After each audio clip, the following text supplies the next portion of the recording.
ஐந்து கரத்தனை ஆனை முகத்தனை இந்தி நிலம்பிறை போலும் ஈற்றனை நந்தி மகந்தனை ஞானக் கொழுந்தினை புந்தியில் வைத்தடி போற்றுகின்றேனே. உலகெலாம் உணர்ந்து ஓதற்கரியவன் நில உலாவிய நீர்மலி வேணியன் அழகில் சோதியன் அம்பலத்து ஆடுவான் மலர் சிலம்படி வாழ்த்தி வணங்குவாம். உலகெலாம் நிறைந்து நிற்கும் ஓமெனும் ஒளியே வாழி அழகிலா அருள் சுரக்கும் அன்னையாம் சக்தி வாழி பல பல கலைகள் வாழி பண்புறு தொழில்கள் வாழி நலமுற உயிர்கள் காக்கும் நடுநிலைப் பொருளே வாழி வாழி. ஷண்முகக் கடவுள் போற்றி சரவண துதித்தாய் போற்றி கண்மணி முருகா போற்றி கார்த்திகை பாலா போற்றி தன்மலர் கடப்ப மாலை தாங்கிய தோளா போற்றி விண்மதி வதன வள்ளி வேலவா போற்றி போற்றி. தில்லைவாழ் அந்தணரே முதலாக சீர்படைத்த தொல்லையதாம் திருத்தொண்டர் தொகையடியார் பதம் போற்றி. ஒள்ளையவர் புராணக்கதை உலகறிய விருத்துரைத்த செல்வமலி குன்றத்தூர் சேக்கிழார் அடி போற்றி. பூழியர்கோன் வெப்பொழித்த புகழியர்கோன் கழல் போற்றி ஆழிமிசை கல்மிதப்பில் அணைந்த பிரான் அடி போற்றி. வாழி திருநாவலூர் வன்தண்டர் பதம் போற்றி ஊழிமலி திருவாதவூர் திருத்தாள் போற்றி போற்றி. திருச்சிற்றம்பலம். அடியார் பெருமக்கள் அனைவரின் திருவடி சரணம். இன்று நமக்கு ஒரு அற்புதமான பொன்னாள். தெய்வச் சேக்கிழாரை பற்றி சிந்திக்க இறைவன் திருவருள் கூட்டியிருக்கக்கூடிய அற்புதமான திருநாள். சேக்கிழார் அவர்கள் சைவத்திற்கு செய்த தொண்டு, சைவத்திற்கு அவர் கொடுத்த ஒரு பொக்கிஷம் என்பது பெரிய புராணம். இது அளவிலோ சிறிய புராணம், ஆனால் இதற்கு பெயர் பெரிய புராணம். சேக்கிழார் அவர்கள் நமக்கு கொடுத்தது திருத்தொண்டர் புராணம். நம்பி ஆரூரர் சுந்தரமூர்த்தி நாயனாரால் திருத்தொண்டத் தொகை பாடப்பட்டது. அவரை தொடர்ந்து நம்பியாண்டார் நம்பி திருத்தொண்டர் திருவந்தாதி பாடி அருளினார். அவருக்கு பிறகு ஒவ்வொரு அடியாரை பற்றியும் வெகு சிறப்பாக விரித்துரைத்து இந்த தமிழ் உலகிலே நமக்கென்று தொண்டர்களுக்கு என்று ஒரு அற்புத வரலாற்றை படைத்தவர் தெய்வச் சேக்கிழார். எல்லா நூல்களும் வடமொழியிலிருந்து தமிழ் மொழிக்கு மொழி மாற்றம் செய்யப்பட்டது.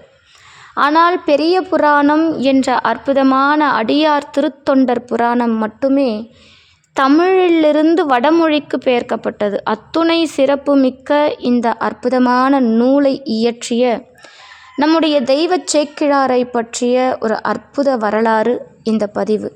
இன்று நாம் தெய்வச் சேக்கிழார் என்று அழைக்கப்படும் சேக்கிழாரின் இயற்பெயர், அவருடைய தாய் தந்தையார் இட்ட பெயர் அருண்மொழி தேவர் என்பது. இவருடைய தாயார் அழகாம்பிகை, தந்தை வெள்ளியங்கிரியார், தம்பியார் பாலராவாயர். இவர் 12ஆம் நூற்றாண்டில் அவதாரம் செய்தவர். இவருடைய பிறந்த தலமானது தொண்டை நாட்டில் இருக்கக்கூடிய குன்றத்தூர். இந்த தொண்டை நாடு என்பது மிகவும் சிறப்பு வாய்ந்த ஒரு அற்புதமான வரலாற்று சான்றிதழ் மிக்க ஒரு நாடு. தொண்டை நாடு பொதுவாக சான்றோர் உடைத்து என்பார்கள். காரணம், இங்கே சான்றோர்கள் அவதாரம் செய்த ஒரு அற்புதமான இடம் இந்த தொண்டை நாடு. சான்றோர் அப்படி சொல்கிற வார்த்தைக்கு அர்த்தம் கல்வி, ஒழுக்கம், அறிவு மற்றும் அறநெறியில் தழைத்த மேம்பட்ட சான்றோர்கள் இருந்த அற்புதமான நாடு தொண்டை நாடு.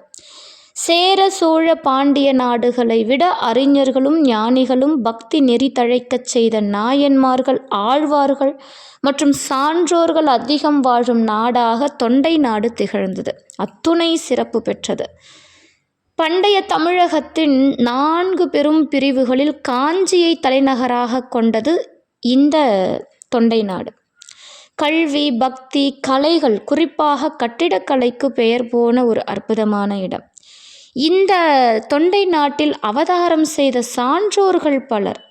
சேக்கிழார், அருணகிரிநாதர், காரைக்கால் அம்மையார், பேயாழ்வார், பூதத்தாழ்வார், பொய்யாமொழி புலவர், திருக்குறிப்பு தொண்டர், மூர்க்க நாயனார், வாயிலார், சத்தி நாயனார், நேச நாயனார், மானக்கஞ்சார நாயனார், திருமூலர் அவதாரம் செய்தது திருவாவடுதுறை. இது தொண்டை நாட்டுக்கு உட்பட்டே வருகிறது. திருநாவுக்கரசர் திருவாமூர், கடலூர் பல்லவருடைய தொண்டை நாடு. கண்ணப்ப நாயனார் உடுப்பூர், காளஹஸ்தி. முந்தைய காலத்தில் அது தொண்டை நாடாகவே பார்க்கப்பட்டது. கோச்செங்கட் சோழ நாயனார், சோழர், தொண்டை நாட்டு எல்லை உறையூரில் அவதாரம் செய்தவர். இப்படியாக 8 நாயன்மார்கள் தொண்டை நாட்டிலே அவதாரம் செஞ்சுருக்காங்க. இந்த தொண்டை நாடு என்பது திருவேங்கடம் முதல் தென்பெண்ணை வரை உள்ள நாடு, பல்லவர்களுடைய தாய் நாடு. இன்று அது பகுதி வாரியாக பிரிக்கப்பட்டுள்ளது. இந்த தொண்டை நாட்டின் சிறப்பு என்ன அப்படின்னா, கொடுத்த வாக்கிற்காக தம்முடைய உயிரையும் துறந்த ஒரு அற்புதமான சான்றோர்கள் வாழ்ந்த நாடு இந்த தொண்டை நாடு. நம்முடைய சேக்கிழார் பெருமான் அவர்கள் அவதரித்த குலமானது சேக்கிழார், கிழார் உழவு தொழில். சேக்கிழார் என்பது அவருடைய குலத்தை குறிக்கக்கூடியது. இது வேளாளர் மரபை சார்ந்தது. இந்த வேளாளர்களுக்கு என்ன சிறப்பு அப்படின்னு பார்த்திங்கன்னா, இந்த தொண்டை நாட்டிலே திருவாலங்காடு எனும் ஊர் உள்ளது. திருவாலங்காடு அதாவது சுவாமியின் இறைவனின் பஞ்ச சபைகளில் ஒரு சபையான திருவாலங்காட்டில் 70 வேளாளர்கள் கொடுத்த வாக்கிற்காக தம்முடைய உயிரை மாய்த்து கொண்டனர். நீலி என்பது எல்லாருக்கும் தெரிந்த கதை. பழையனூர் நீலி அப்படிங்கிற, அதாவது நீலி கண்ணீர் வடிக்காதே அப்படின்னு ஒரு பழமொழி வந்ததற்கு பின்புலம் இந்த கதை தான்.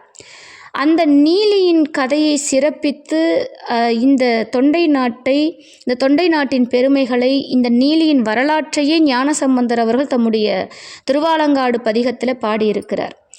இந்த 70 வேளாளர்களும் அதாவது நீலியின் கண்ணீரை கண்டு தன்னுடைய இரக்க குணத்தினால் வாக்கு கொடுத்து இறந்த வேளாளர்கள். கொடுத்த வாக்கை காப்பாற்ற இயலவில்லை என்ற ஒரு காரணத்திற்காக 70 பேரும் ஒரே நேரத்தில் உயிர் துறக்கிறார்கள். அத்தகைய சிறப்பு இந்த வேளாளர் மரபுக்கு உண்டு. இதை ஞானசம்பந்தர் தொண்டை நாட்டை சிறப்பிற்று பாடும்போது, நற்றிரம்புரி பழையனூர் சிறு தொண்டர் நவை வந்துற்ற போது தம் உயிரையும் வணிகனுக்கு கொடுகார் சொற்ற மெய்மையும் தூக்கிய சொல்லையே காக்க பெற்ற மேன்மையினி கவிழ்ந்து பெருந்தொண்டை நாடு அப்படின்னு சம்பந்த பெருமான் பாடியிருக்கிறார். மேன்மையை நிகழ்ந்து பெருந்தொண்டை நாடு.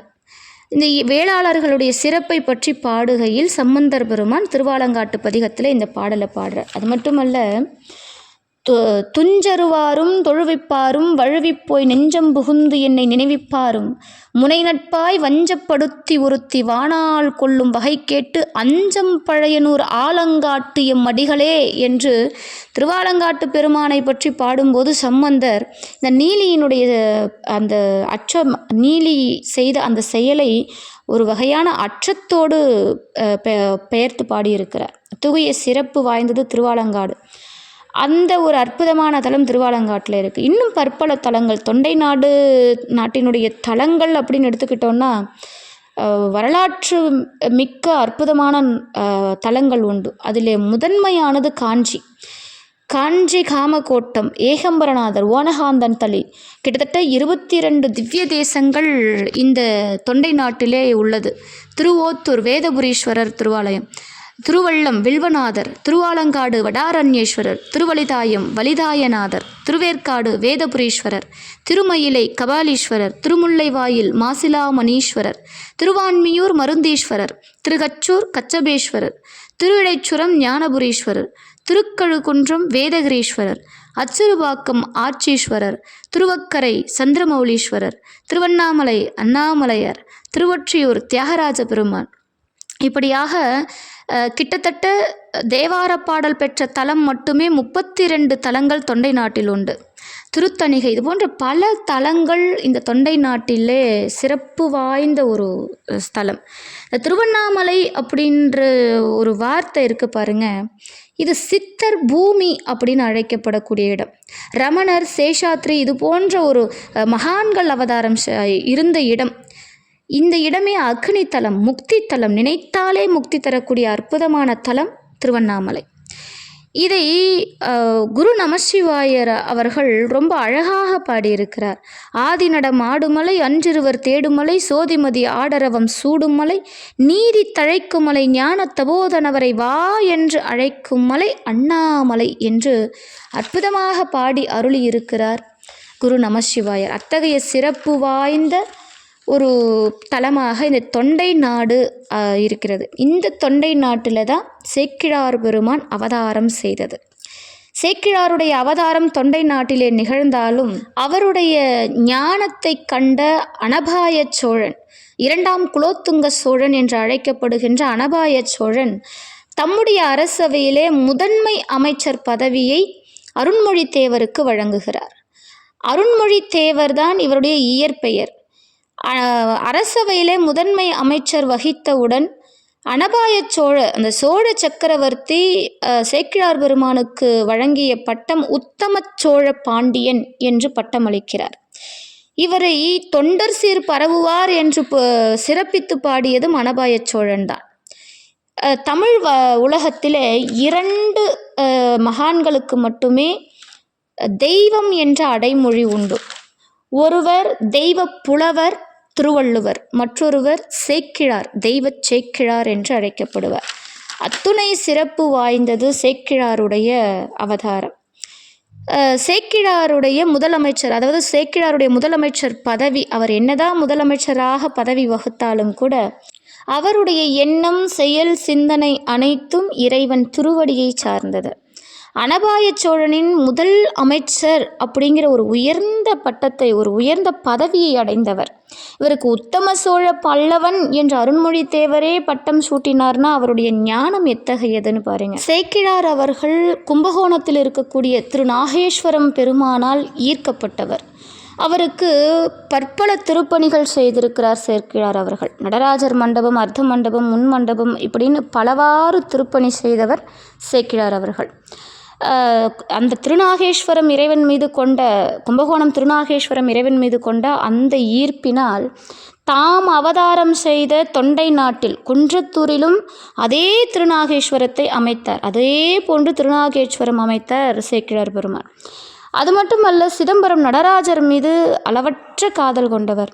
அரசியலிலும் ஆன்மீகத்திலும் சிறந்து விளங்கினார். அரசியல் என்பது ஆன்மீகத்திற்கு எதிராக இருக்கிறது என்பது இன்றைய காலகட்டத்தில் நமக்குள்ள பார்வை. ஆனால் முதல் அமைச்சர் பதவி வகித்த சேக்கிழாரும் சரி, அதே முதலமைச்சர் பதவி வகித்த மணிவாசக பெருமானும் சரி, நம்முடைய சைவ உலகத்திலே 2 பெரும் அரசியல் தலைவர்கள், அதாவது முதல் அமைச்சர் பதவியை வகித்தவர்கள். ஆனால் அவர்கள் அனைவருமே ஆன்மீக வழியில் சென்றவர்கள். அதனால் அந்த காலமானது பொற்காலம் என்று அழைக்கப்பட்ட காலம். மன்னன் எவ்வழியோ மக்கள் அவ்வழி. மன்னன் ஒரு சரியான பாதையை நோக்கி சென்றால் மக்களும் அந்த சரியான பாதையில் பயணம் செய்வார்கள். அதனால் மன்னனுடைய வழியானது சிறப்பாக அமைய வேண்டும். அனபாய சோழனோ சீவக சிந்தாமணி என்கின்ற இலக்கிய நூல்களை படித்து அந்த சிற்றின்ப நூல்களிலே மூழ்கி கிடந்தார். இதில் சொல் சுவை, பொருள் சுவை, இலக்கணச் சுவை இருக்குமே தவிர இந்த ஆன்மாவுக்கு தேவையான சுவை அதில் இல்லை. நாம் படிக்கக்கூடிய நூல்களானது கசடர அமைய வேண்டும். நமக்கு இந்த இக வாழ்க்கைக்கும் அது பயனுள்ளதாக இருக்க வேண்டும், பரவாழ்க்கைக்கும் அது பயனுள்ளதாக அமைய வேண்டும். இகத்தையும் பரத்தையும் தரக்கூடிய வண்ணத்தில் அந்த நூலானது அமையப்பெற வேண்டும். அறம், பொருள், இன்பம், வீடு. அதனால தான் வள்ளுவ பெருமான் கூட இன்பத்தை கடைசியாக வைத்தார். அறத்தையும் பொருளையும் முதலிலே வைத்த பெருமான் இன்பத்தை கடைசியில் வைத்த காரணம் அதுதான். அறம், பொருள், இன்பம், பிறகு வீடு.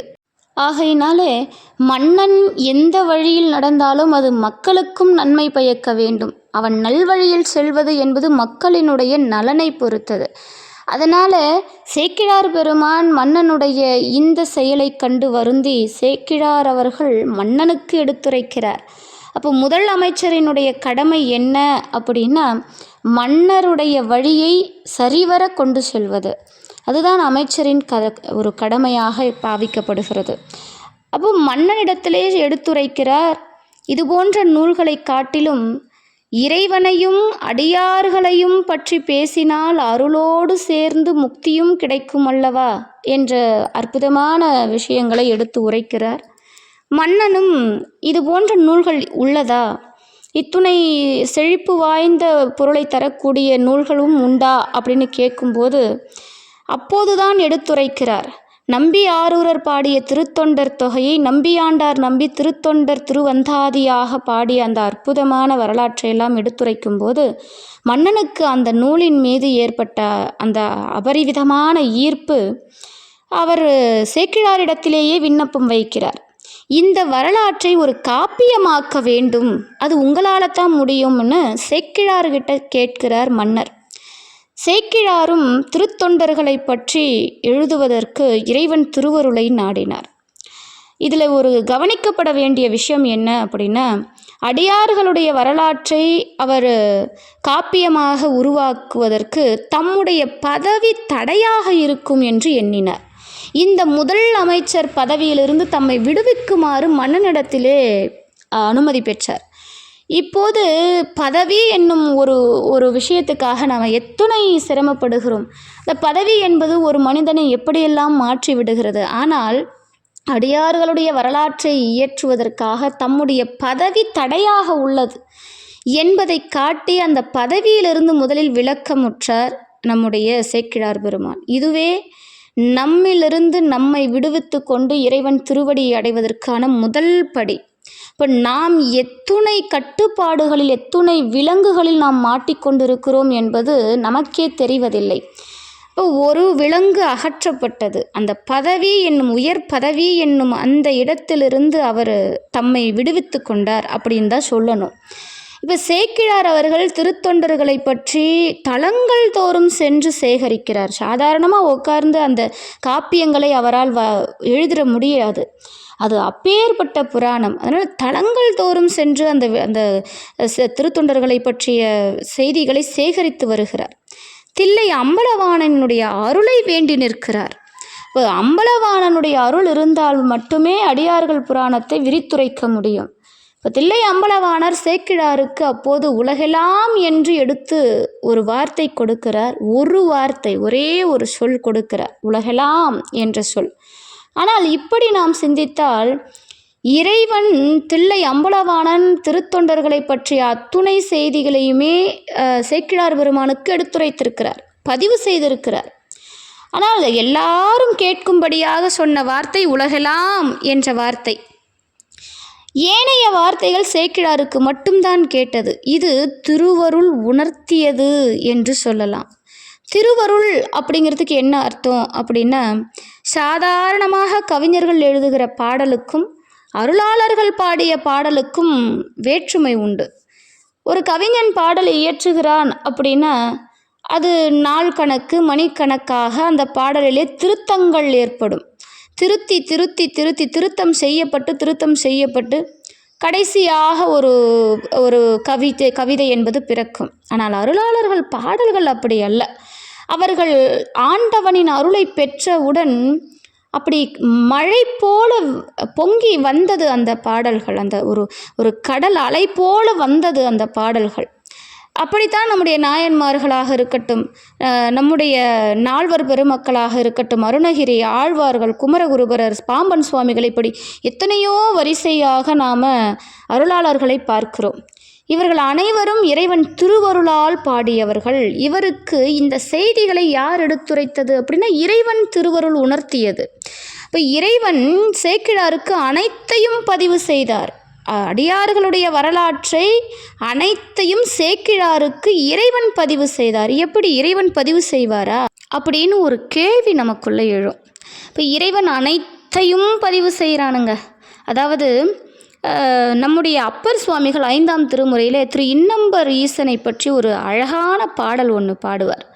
தொழுது தூமலர் தூவி துதித்து நின்று அழுது காமுற்று அரற்றுகின்றாரையும் பொழுது போக்கி புறக்கணிப்பாரையும் எழுதும் கீழ்கணக்கு இன்னம்பர் ஈசனே என்று அப்பர் சுவாமி அவர்கள் தம்முடைய 5ஆம் திருமுறையிலே பாடி அருளியிருக்கிறார்.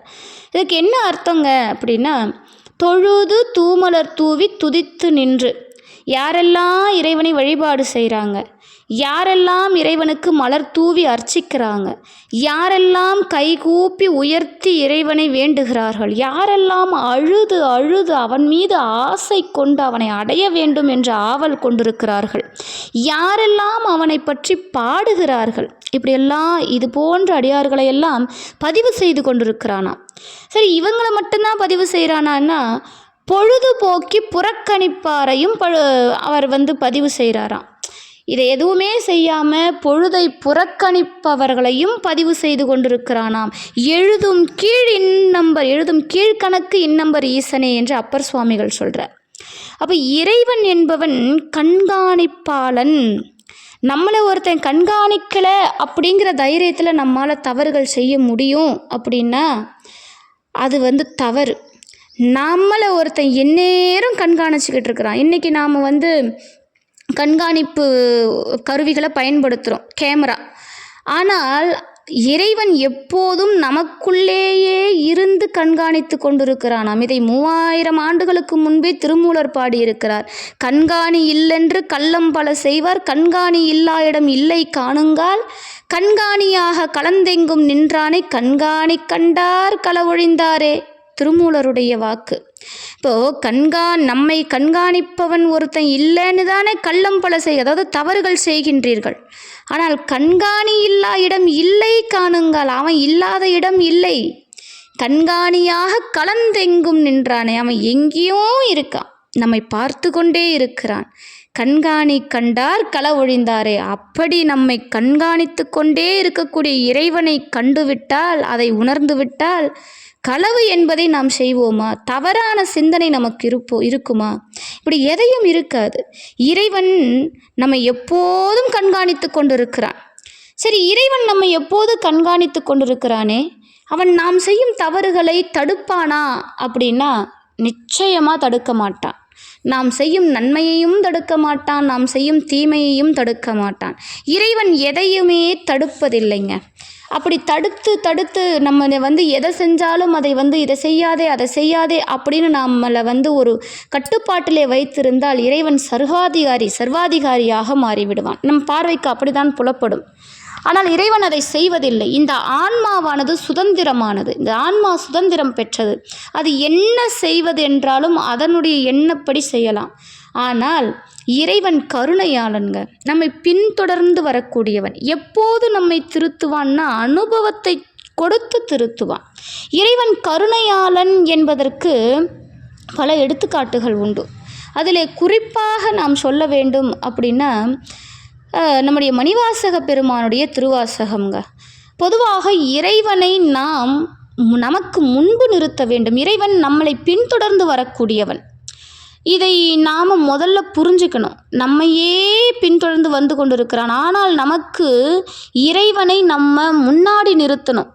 இறைவனை முன்னிறுத்தி விட்டால் நாம் அவன் பின்பு சென்றால் கண்ணை மூடிக்கிட்டு கூட நம்ம போயிடலாம். அப்போ அவன் செல்லும் பாதையில் அவன் திருவடியையே நாடி சென்று விட்டால் நமக்கு ஏது வினைகள், நமக்கு ஏது பிறப்பு, நமக்கு ஏது அழிவு? ஆக இறைவனை தொடர வேண்டும். இறைவன் எப்படிப்பட்ட கருணையாளன் அப்படின்னா, பால் நினைந்து ஊட்டும் தாயினும் சாலப் பறிந்து நீ பாவியேனுடைய ஊனினை உருக்கி உள்ளுளி பெருக்கி உளப்பில்லா ஆனந்தமாய தேனினைச் சொரிந்து புறம் திரிந்த செல்வமே சிவபெருமானே, யானுனை தொடர்ந்து சிக்கென பிடித்தேன் எங்கெழுந்து அருளுவது இனியே. மணிவாசகருடைய திருவாசகம்ங்க. அதாவது ஒரு தாய் தம்முடைய குழந்தைக்கு பால் கொடுக்குறா. இப்போது தாய்மார்களுக்கு தெரியும், தம்முடைய பிள்ளைக்கு பசி அப்படின்னா தாய்க்கு பால் சுரக்கும். இது தாய்க்கு தெரியக்கூடிய ஒரு அதாவது குறிப்பு. ஆனால் இந்த தாயினும் சிறந்தவராம் இறைவன். தம்முடைய பிள்ளைக்கு பசி எடுத்தால் தாய்க்கு பால் சுரக்கிறது என்றால் தாய் எப்பேற்பட்ட கருணை உள்ளம் கொண்டவள்.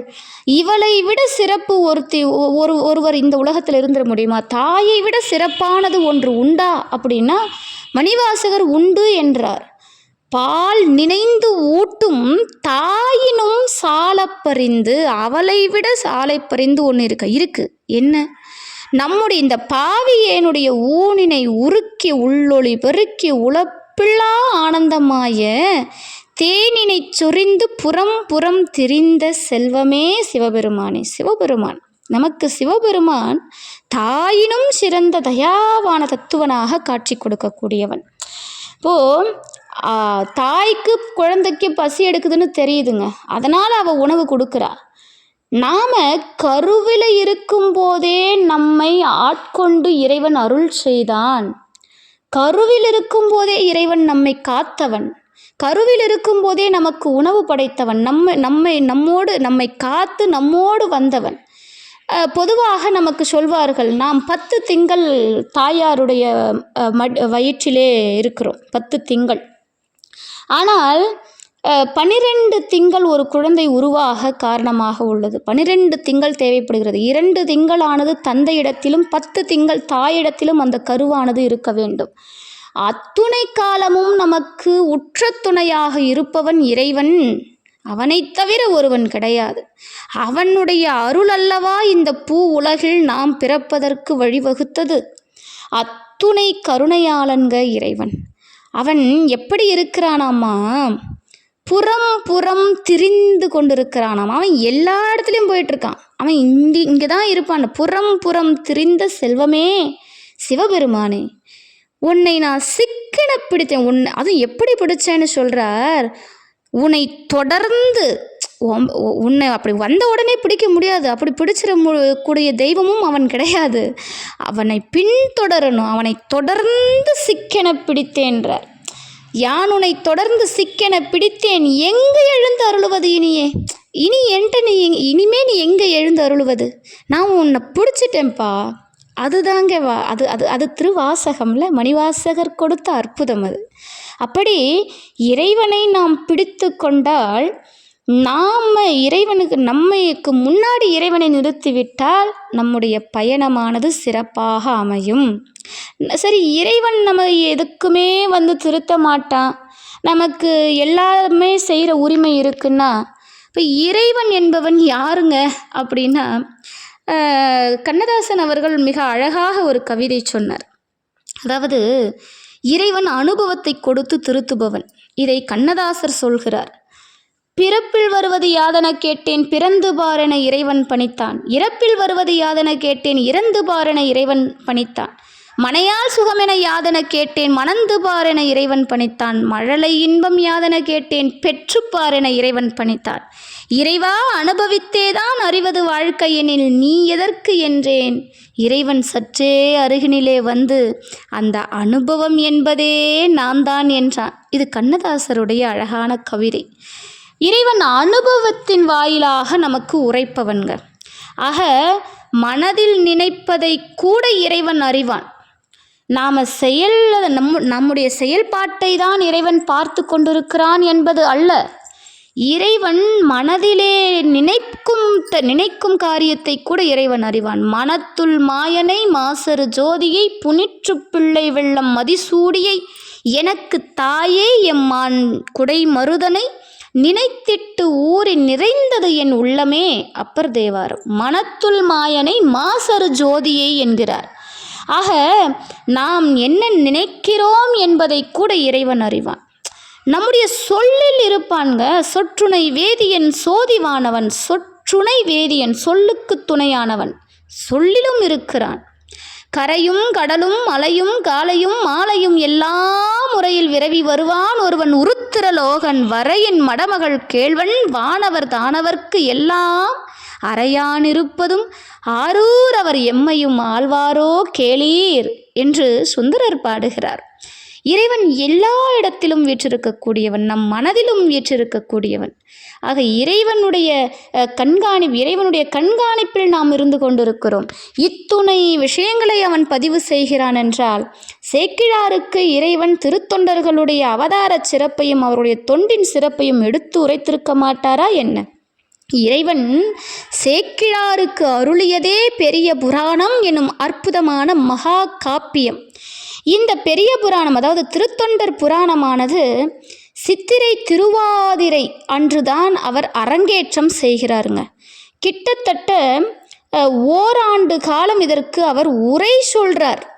சித்திரை திருவாதிரை என்பது நம்முடைய திருஞான சம்பந்தர் அவர்கள் அவதாரம் செய்த அற்புதமான பிறவித் திருநாள். அந்த திருநாளிலே தான் இந்த திருத்தொண்டர் புராணமானது அரங்கேற்றப்படுகிறது.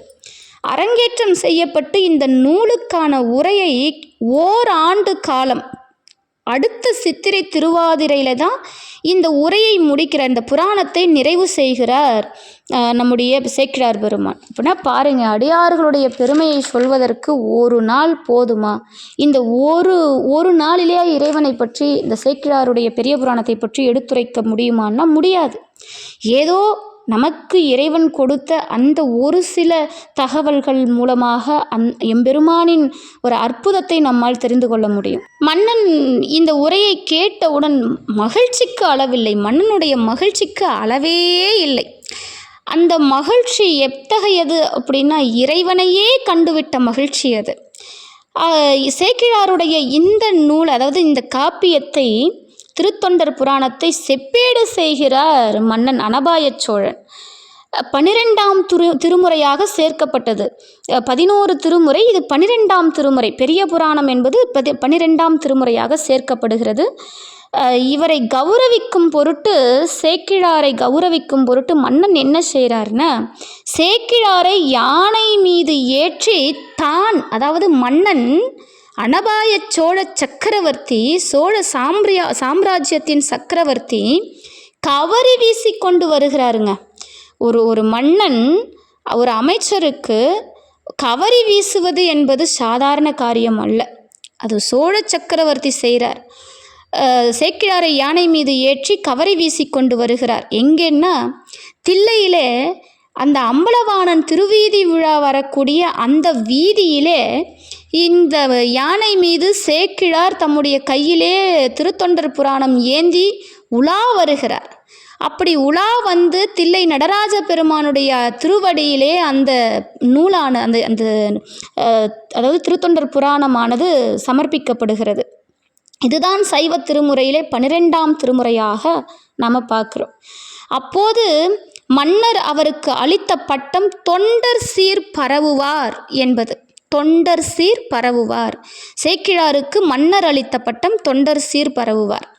தில்லையிலே இந்த அரங்கேற்றமானது நிகழ்கிறது. தில்லையில்தான் இந்த உரையானதும் நிறைவு செய்யப்படுகிறது. சேக்கிழார் பெருமான் பிறகு தில்லையிலேயே தங்கி இறைவன் அடியில் கலந்தார். இறைவனோடு ஒன்றோடு ஒன்று கலந்தார். இந்த தமிழ் உலகத்தில் சேக்கிழாருக்கு இருக்கக்கூடிய இடமானது நாம் உணர வேண்டுங்க. ஒவ்வொரு அடியாரை பற்றியும் சேக்கிழார் பெருமான் விவரிக்கும் விதமானது அளப்பரியது. அந்த வார்த்தைகளானது நம்மால் யூகிக்கக்கூட முடியாது. பின்பு வரக்கூடிய செய்தியை முன்பே எடுத்துரைக்கும் பொருட்டு அவர் கையாண்ட விதமானது அற்புதத்தை நிகழ்த்தியது. அந்த நூலின் சிறப்பை தான் நாம் இனிவரும் காலங்களில் பார்க்க போகிறோம். சேக்கிழார் அவர்களுக்கு சுவாமி தில்லை நடராஜ பெருமான் எடுத்துரைத்த முதல் வார்த்தை என்னென்னா, உலகெல்லாம் அப்படிங்கிற வார்த்தை. அதை கொண்டு சேக்கிழார் பெருமான் பாடினார். உலகெல்லாம் உணர்ந்து ஓதற்கு அரியவன் நில உலாவிய நீர்மலி வேணியன் அழகில் சோதியன் அம்பலத்து ஆடுவான் மலர் சிலம்படி வாழ்த்தி வணங்குவாம் என்பது. இப்போது உலகெல்லாம் என்ற அந்த ஒற்றை வார்த்தையிலேயே உலகம் என்பது ஒன்று மட்டும் கிடையாது. இங்கே எத்துணை உலகங்கள் என்பதை வர்ணிக்க இயலாது. இந்த பாடலுக்கு வள்ளலார் அவர்கள் கிட்டத்தட்ட ஒரு அரை இரவு, ஒரு இரவில் பாதி இரவை எடுத்து பொருள் சொல்லியிருக்கிறார். அப்படின்னா அப்போ இந்த பாடலுக்குரிய சிறப்பை பாருங்க. உலகெல்லாம் என்ற வார்த்தைக்கு எத்துணை உலகங்கள் அடக்கம். நம்ம கந்தபுராணத்திலே சூரபதுமன் சிவபெருமானிடத்திலே வரம் கேட்கிறான். அவன் செய்த கடும் தவத்தினால் வரம் கேட்கிறான். 1008 அண்டங்களை நான் ஆள வேண்டும் என்ற வரத்தை பெற்றிருக்கிறான் என்று பார்க்கிறோம். அப்போ 1008 அண்டங்களை ஒரு சூரன், ஒரு அசுரன் தவம் செய்து வாங்குறான் அப்படின்னா அப்போ எத்துணை அண்டங்கள், அண்டம் என்றால் உலகம், எத்துணை உலகங்கள் இங்கே உள்ளது என்பதை நம்மால் கற்பனை செய்ய இயலுமா? இந்த பிரபஞ்சம் அனைத்திற்கும் பிரபஞ்ச நாயகனாக இருக்கக்கூடியவனுடைய அற்புதத்தை நம்மால் கற்பனையிலும் காண முடியுமா?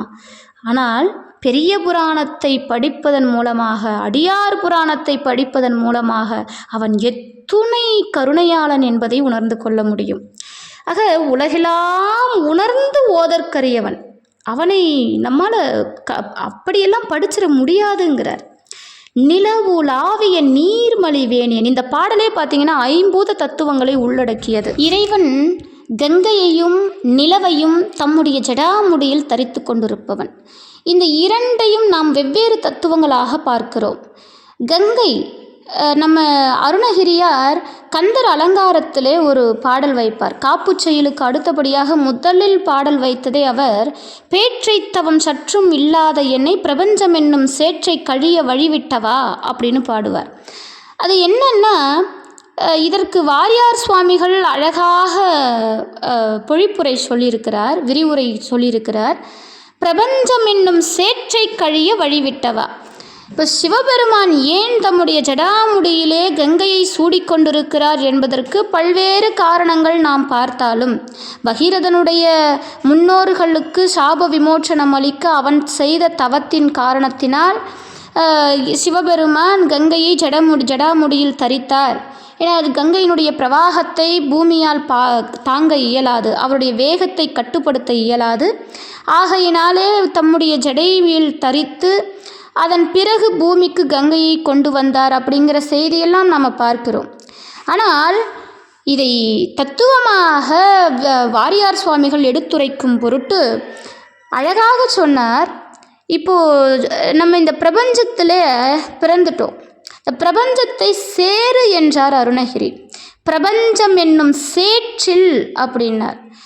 இப்போது இந்த காரணத்தை அதோடு நாம் இணைக்கணும். சுவாமி ஏன் கங்கையை தலையில் சூடிக்கொண்டிருக்கிறார் என்றால், தம்முடைய குழந்தைகள் இந்த சேற்றிலே உழன்று கொண்டிருக்கிறது. இப்போ ஒரு தாய் தம்முடைய குழந்தையானது சேற்றிலே விழுந்து விட்டால் உடனே அந்த குழந்தையை நிராகரித்து விடுவாளா? என்ன இது, என் குழந்தை சேற்றில் விழுந்து விட்டது, இனி எனக்கு இந்த குழந்தை வேண்டாம் என்று சொல்லிவிடுவாளா? இல்லை, உடனே அந்த குழந்தையை ஓடிச் சென்று அள்ளி எடுத்து அந்த குழந்தையை சுத்தம் செய்து அப்படி உச்சி மோர்ந்து பார்க்கக்கூடியவள் தாய். அத்துணை தாய், அதாவது ஒரு பிறவியில் வருகின்ற தாய்க்கே இத்துணை பாசம் என்றால், எடுக்கின்ற எல்லா பிறவிக்கும் நமக்கு தாயாகவும் தந்தையாகவும் உற்ற துணையாகவும் வருகின்ற தெய்வத்தின் தன்மை எத்தகையது! இறைவன் அத்துணை சிறப்பு வாய்ந்தவன், அத்துணை கருணையாளன். நம்முடைய இந்த பிரபஞ்சத்தில் நாம் செய்யக்கூடிய இந்த மாசான எண்ணங்கள் இருக்கு இல்லையா, இந்த பிரபஞ்சம் என்னும் சேற்றிலே நாம் உழன்று கொண்டிருக்கிறோம். நம்மை சுத்தம் செய்வதற்காக கங்கையை தலையில் சூடினான் என்று வாரியார் சுவாமிகள் மிக தெளிவாக இதை விரித்து சொல்வார். இப்போது இது கங்கையின் தத்துவமாக பார்க்கிறோம்.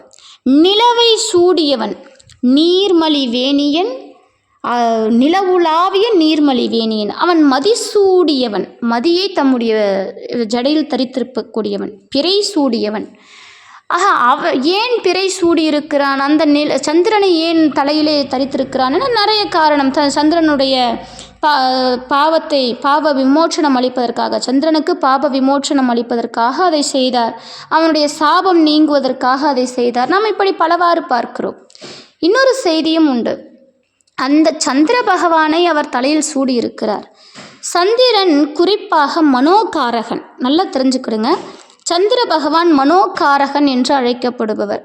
ஒரு ராசியிலே சந்திரனுடைய பலம் பலவீனத்தை பொறுத்து தான் அந்த ராசிக்காரர்கள் மனதை அதாவது சஞ்சலம் இல்லாமலோ அல்லது சஞ்சலத்தோடோ இருக்கக்கூடிய நிலை ஏற்படும். அப்போ மனதுக்கு காரகன் சந்திர பகவான் தான். இந்த மனமானது சதா சஞ்சலித்து கொண்டே இருக்கக்கூடியது, ஒரு நிலையில் இருக்காது. சில நேரம் தெளிந்த நீரோடையாகவும் சில நேரம் குழம்பிய நீராகவும் குட்டையாகவும் காணப்படும். அத்தகைய இந்த மனதை சஞ்சலத்திற்கு உள்ளாக்குவதும் சந்திரன்தான். அந்த சஞ்சலத்தினால் வரும் வினைகளை நாம் அனுபவிக்கிறோம். அப்போ இது போன்ற செய்கைகள் நடக்கிறது. அத்தகைய சந்திர பகவானை அவனுடைய அதாவது தலையில் சூடிக்கொண்டிருக்கிறார். இது இப்படி பார்க்கலாம். சுவாமியினுடைய ஜடாமுடியில் மதி இருப்பதற்கு காரணம் நம்முடைய மனம் சஞ்சலம் படாது. ஏன்னா சுவாமி அவரை தூக்கி தலையில் வச்சிருக்கிறார். அவன் திருவடியில் நாம் சேரும்போது, இறைவன் திருவடியை நாம் பிடிக்கும்போது நம்முடைய மனமானது சஞ்சலிக்காது, ஒரு நிலையாக இருக்கும். ஒருமையோடு அவன் திருவடியை நினைப்போம். ஆக இதற்கு அர்த்தமும் இது. பல்வேறு அர்த்தங்களை நாம் எடுத்துக்கொள்ளலாம். அவனுடைய மலர் சிலம்படியை வாழ்த்தி வணங்க வேண்டும். இருப்பதிலேயே உயர்ந்தது இறைவன் திருவடி ஒன்றே. இறைவன் கைலாய காட்சியையே கொண்டு வந்து அப்பர் சுவாமிக்கு கொடுக்கிறார். ஆனால் அப்பர் சுவாமி பாடுகிறார், கண்டேன் அவர் திருப்பாதம். அவர் சொல்கிறார், கண்டேன் அவர் திருப்பாதம் கண்டறியாதனெல்லாம் கண்டேன்றார். அவன் திருப்பாதத்தை கண்டுவிட்டேன் என்கிறார். கைலாய காட்சி கிடைக்கப்பெற்ற போதிலும் திருப்பாதத்திற்கு அவன் திருவடிக்கு உள்ள சிறப்பை எடுத்துரைக்கிறார் அப்பர் சுவாமிகள். ஆக இறைவன் திருவடிக்கு எத்துணை சிறப்பு! திருப்புகழ் முழுவதும் இறைவன் திருவடியவே நாடி நாடி அழுது அழுது அருணகிரியார் கேட்ட இடம் திருப்புகழ். திருப்புகழிலே இறைவனுடைய திருவடி முருகப்பெருமானின் திருவடி பட்டுள்ளது என்பதை அருணகிரியாரே பாடியிருக்கிறார். ஆக அவனுடைய திருவடிக்கு எத்துணை சிறப்பு என்பதை நாம் பார்க்க வேண்டும்.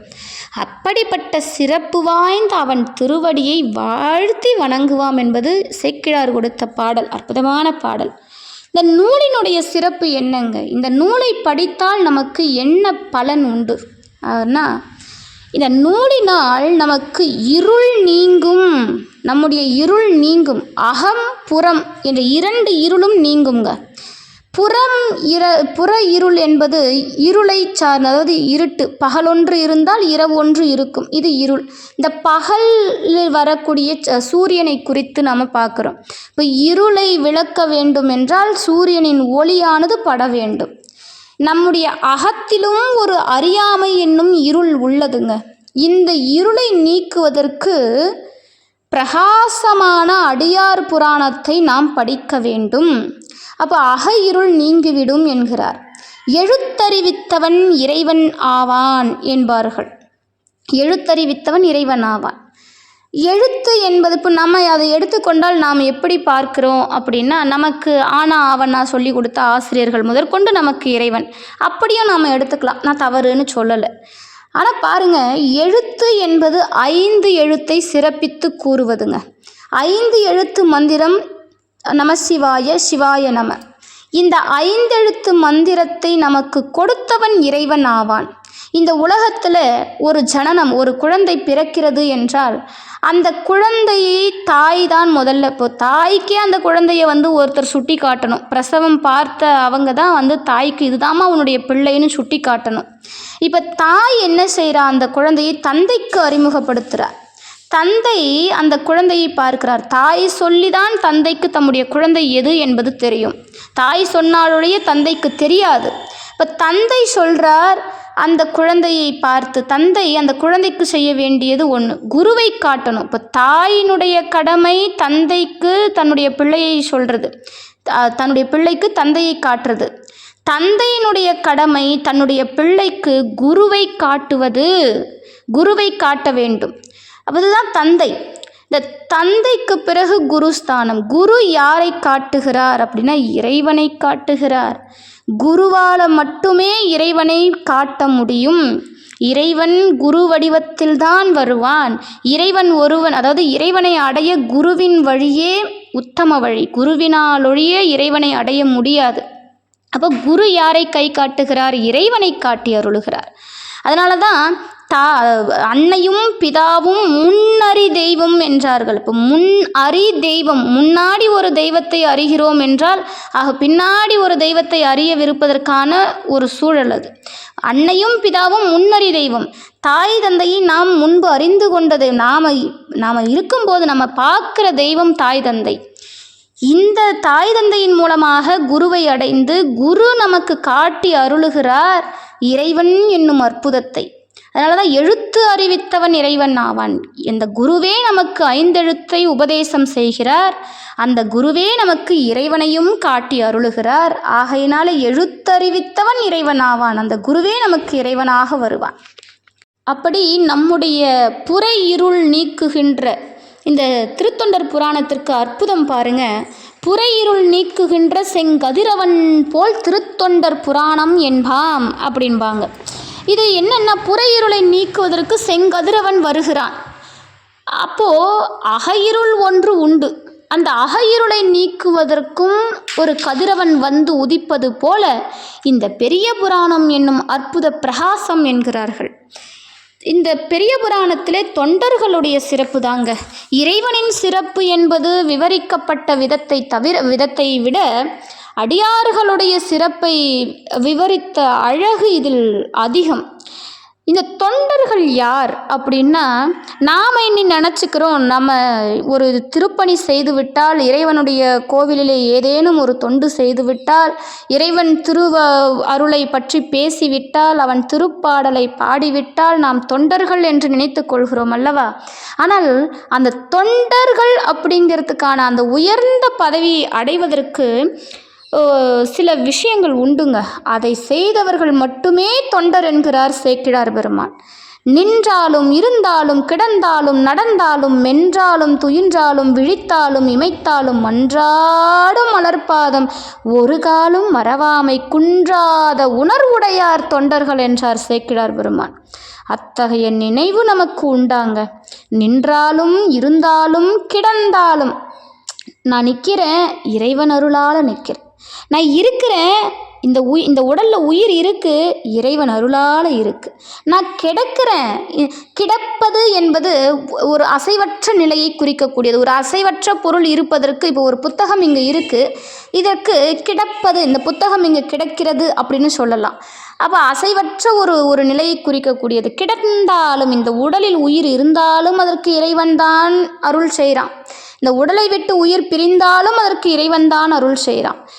கிடந்தாலும் நடந்தாலும் நான் நடக்கிறேன், எது நடந்தாலும் இறைவன் திருவருள். மென்றாலும் துயின்றாலும் விழித்தாலும், தூக்கத்திலையும் தூக்கத்தை விட்டு விழிச்சாலும், இமைத்தாலும் கண்கள் இமைக்கிற பாக்கியம், இந்த கண்கள் இமைக்குதா, அது இறைவன் திருவருள். இப்படி மன்றாடும் மலர்பாதம் ஒரு காலும் மறவாமை குன்றாத உணர்வுடையார். இப்படி எல்லா காலகட்டத்திலும் இறைவன் திருவருளை யார் நினைக்கிறார்களோ அவர்கள் அடியார்கள் என்றார் சேக்கிழார். இதுதான் நமக்கு சேக்கிழார் எடுத்துரைத்த அந்த பெரிய புராணத்தின் அற்புதத்தின் திறமையை காட்டவல்ல அழகான பாடல். இறைவனை சதா நினைத்து கொண்டிருக்க வேண்டும்.